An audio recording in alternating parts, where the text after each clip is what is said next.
It's Fontaine, hey. AK Rhyme till I die.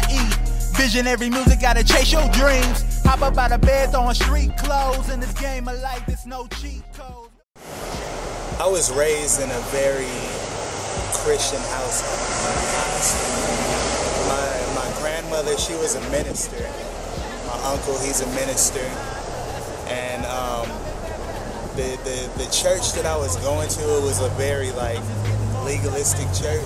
They didn't teach much on grace, and they didn't teach much on salvation. It was more like rule book kind of teaching. So it kind of made me want to go away from Christianity, which led to me in life wanting to do my own thing and wanting to chase my own ambitions and become my own person.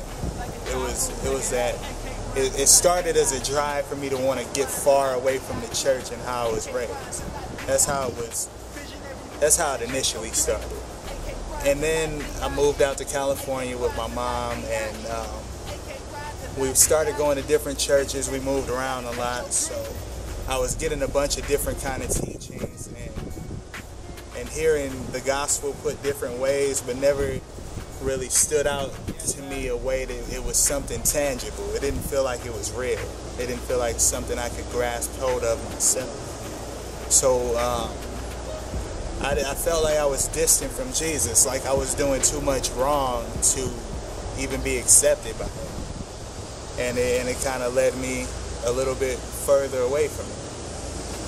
And I remember about 3.5 years ago, a lot of things happened in my life, like more of me becoming a man and more of me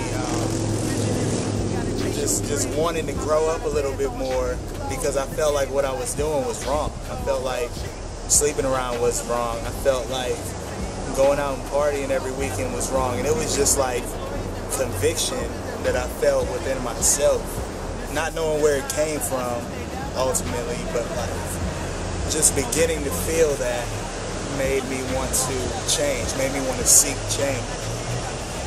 And it led to a little bit of change in my music, me wanting to search out different things. Then I ran into some friends, some people that I started hanging out with. They were more gangbangers, and kind of knocked me back to where I was at mentally. And I put out a mixtape. I remember it was called Pretty Fontaine 1991. And it was all trap music, and it was all me talking about guns, and talking about having sex, and talking about just basically everything in life that everyone else is talking about. Fearing what direction would I go if I did the opposite. So I remember it was like 2 or 3 instances that kind of led me to believe that Jesus wanted to do more in my life than I knew was even possible. First thing, I was walking down the street in LA somewhere. Some random woman just pulled me over to the side and was like, "God has big plans for you." She said, "You are the one that he called." And later on that led to a song called The One, but before that it was like, "You are the one that he called," which was trippy because I've never met her before.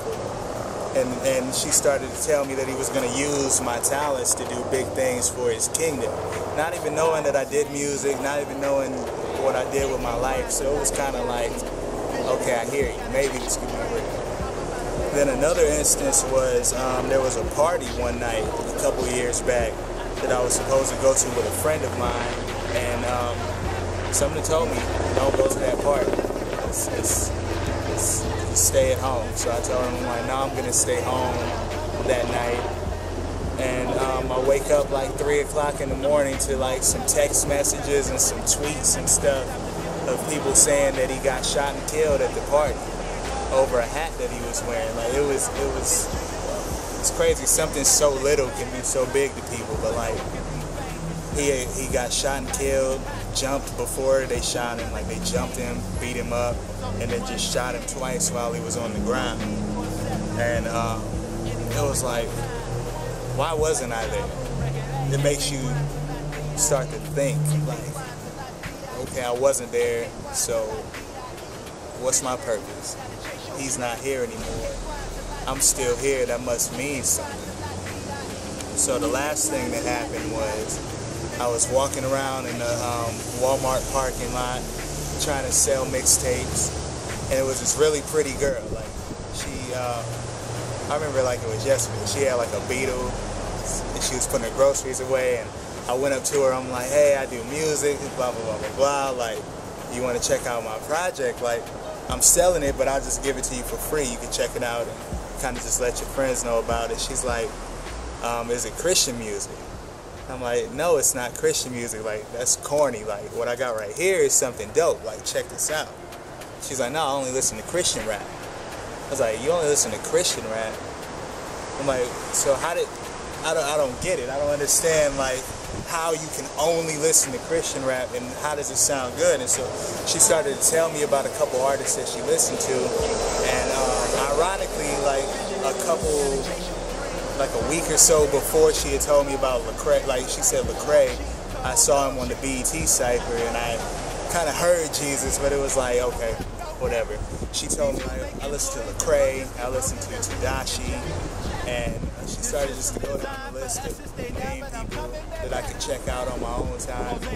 She let me hear a song by Tadashi. It was called Right. And I'm like, this is Christian rap? Like, this is Christianity? Like, it became something that was relatable. It became something that spoke to me personally. And how Jesus could actually use something, a world that I was in, to kind of reach out and grab me. So I went home, I downloaded everything. And my mom, being a Christian already, and I told her like how excited I was to check these people out. She bought me the Lecrae albums, she got me the Tadashi album, and I started to dig and do my own research, got my own Bible that she gave me like 2 years before that had dust on it. I opened it up and started to look into it, and I'm like, maybe this is real. Maybe this is something I could be involved with. So I went to church that Sunday, and I asked the pastor to just, you know, it's crazy. I didn't ask her for anything. Thinking back. I was sitting in church, and it was like she could see the conviction all over my face. She called me up to the front. She didn't put a hand on me. She didn't say anything to me. I just broke down and started crying out. It was crazy. Like, you know how you see it on TV and you think like that's fake, like you don't really do that kind of stuff. I literally like just broke down like a baby, like yelling, crying, like it was crazy, man. And she's like Jesus is calling you out of that world that you're in right now, and he wants to use you. And I got saved that Sunday, and it's been me and him ever since. Now I'm married, I got 2 kids, trying to lead them the right way, just continue down this path, and just stay on track and stay focused on him. It's been great ever since. I can't even call it, and that's my story. Carl Fontaine, man, regular dude. Everybody chasing fame, but no one can be famous. To somebody you hot, and to another you nameless. It's only one king.